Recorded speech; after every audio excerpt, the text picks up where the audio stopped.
Shalom, selamat pagi. Perkenalkan, kami dari kelompok kecil 24. Pada kesempatan kali ini, kami akan menjelaskan mengenai materi critical thinking.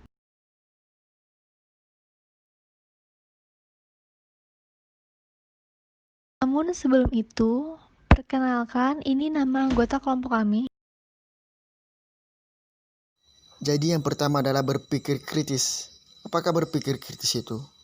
Menurut Ketua Kayahiro dan Sailor 1994 dalam Potter dan Perry tahun 2005 mengatakan bahwa berpikir kritis adalah reflektif, pemikiran yang masuk akal tentang masalah keperawatan tanpa ada solusi dan difokuskan pada keputusan apa yang harus diyakini dan dilakukan.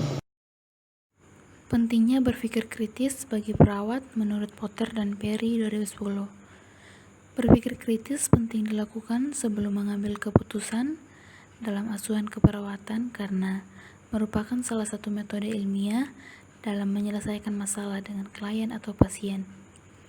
Kemampuan perawat mengidentifikasi masalah klien dan memilih solusi yang tepat tidak lepas dari kemampuan dalam berpikir kritis dalam hal untuk menggali berbagai alasan berdasarkan evidence based dari setiap problem dan solusi yang teridentifikasi.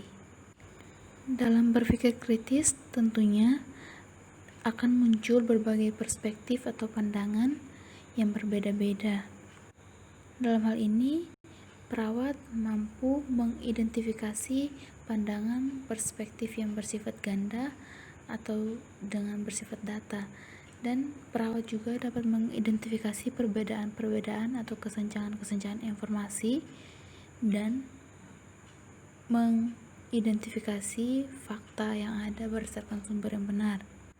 Dan dalam pengambilan keputusan, jika kemampuan berpikir kritis perawat baik, maka perawat dapat memilih solusi intervensi yang tepat karena perawat akan menghadapi bermacam-macam situasi klinis yang berhubungan dengan pasien, di mana hal ini tak lepas dari kemampuan perawat-perawat dalam berpikir kritis.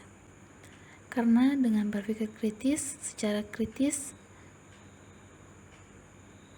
dapat mengambil keputusan secara sistematis dan tepat dalam setiap tahapan asuhan keperawatan yang dilakukan oleh perawat itu sendiri.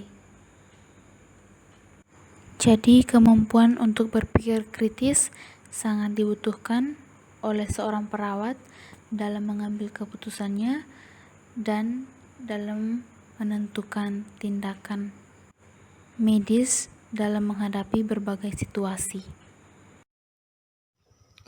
Oke, selanjutnya manfaat berpikir kritis.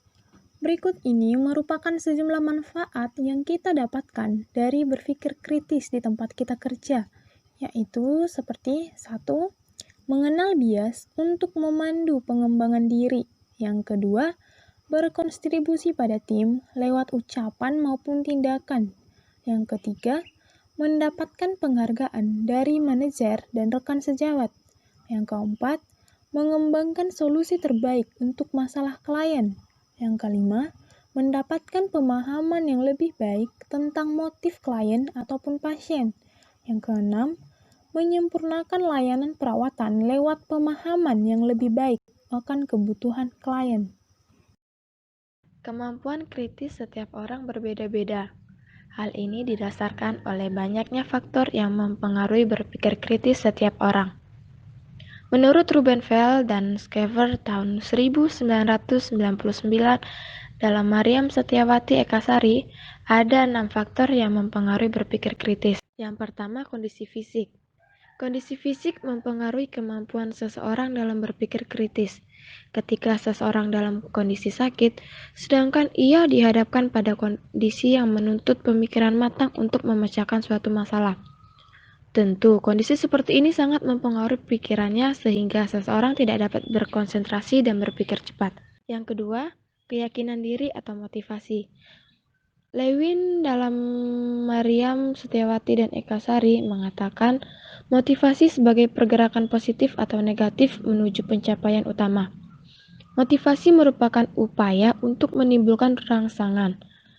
dorongan ataupun pembangkit tenaga untuk melaksanakan sesuatu tujuan yang telah ditetapkannya. Dan dorongan ini muncul dari dalam dan luar diri perawat dalam melaksanakan asuhan keperawatan. Hasil penelitian yang dilakukan oleh Rosita Rezel pada tahun 2013 menunjukkan bahwa mayoritas responden mempunyai pemahaman yang tinggi pentingnya memiliki motivasi dalam melakukan asuhan kepada setiap pasien. Faktor-faktor yang dapat mempengaruhi berpikir kritis selanjutnya adalah C. Kecemasan. Menurut Ravenfield dan Schaeffer 2006, kecemasan dapat menurunkan kemampuan berpikir kritis seseorang.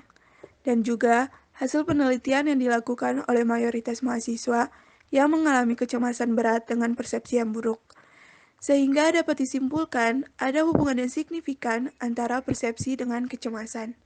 Selanjutnya, D. Perkembangan intelektual. Perkembangan intelektual berkenaan dengan kecerdasan seseorang untuk merespon dan menyelesaikan suatu persoalan, menghubungkan atau menyatukan suatu hal dengan hal yang lain, dan dapat merespon dengan baik terhadap stimulus.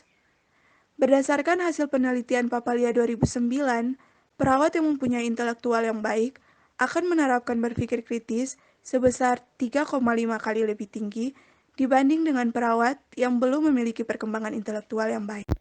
E. Perasaan.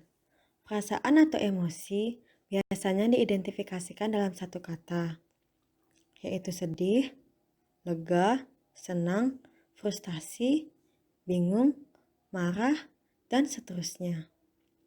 Seorang harus mampu mengenali dan menyadari bagaimana perasaan dapat mempengaruhi pemikirannya, dan mampu untuk memodifikasi keadaan sekitar yang memberikan kontribusi kepada perasaan. F. Pengalaman. Pengalaman merupakan hal utama untuk berpindah dari seorang pemula menjadi seorang ahli. Hasil penelitian oleh Wardani menunjukkan lamanya seorang perawat bekerja dapat dijadikan ukuran tingkat berpikir kritis dalam menghadapi kasus klinis pasien. Dan ini adalah referensi yang kami gunakan dalam pembuatan materi ini. Sekian dari kelompok kami, terima kasih.